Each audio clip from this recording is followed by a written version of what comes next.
மக்களவை தேர்தல் தேதி அறிவிக்கப்பட இருக்கக்கூடிய சூழ்நிலையில் திமுக கட்சிகளிடையே அந்த தொகுதி பங்கீடு பேச்சுவார்த்தையானது தற்பொழுது இறுதி கட்டத்தை எட்டியிருக்கிறது.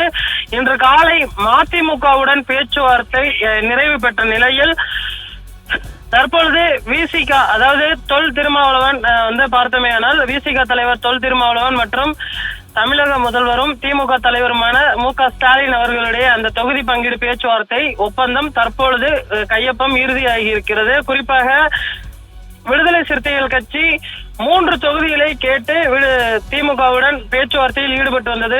2 தனி தொகுதி மற்றும் 1 பொது தொகுதி உள்ளிட்டவை கேட்டு இந்த பேச்சுவார்த்தையானது நடைபெற்று வந்தது. ஆனால் தற்பொழுது திமுகவானது 2 தனி தொகுதிகள், அதாவது ஏற்கனவே போட்டியிட்ட சிதம்பரம் மற்றும் விழுப்புரம் தொகுதிகளை ஒதுக்கி தற்பொழுது உத்தரவு பிறப்பித்திருக்கிறது. இந்த 2 தொகுதிகளிலுமே பார்த்தமையானால் விடுதலை சிறுத்தைகள் கட்சி பானை சின்னத்தில் போட்டியிடக்கூடிய அந்த வாய்ப்பானது இருக்கிறது.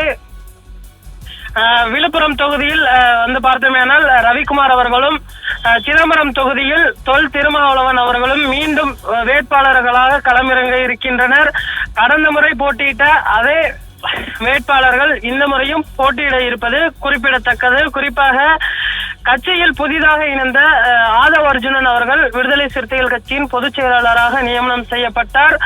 அவருக்கு பார்த்தோமேயானால் ஒரு பொது தொகுதியை கேட்டு பெற வேண்டும் என்று விடுதலை சிறுத்தைகள் கட்சி பல்வேறு கட்டங்களில் முயற்சி செய்தது. ஆனால் பொது தொகுதியை ஒதுக்குவதற்கு திமுக தற்பொழுது தயாராக இல்லை.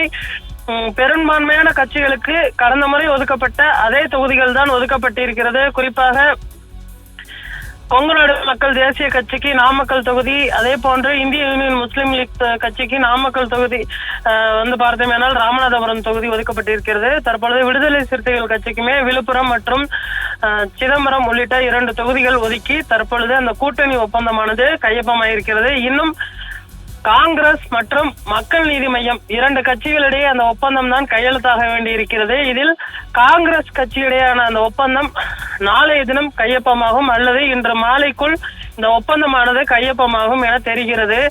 காங்கிரஸ் கட்சியுடையான அந்த ஒப்பந்தத்தை இறுதி செய்து விரைவில் வேட்பாளர் பட்டியலை அறிவிப்பதற்கான அந்த பணிகளை திமுக தற்பொழுது முன்னெடுத்து வருவது குறிப்பிடத்தக்கது.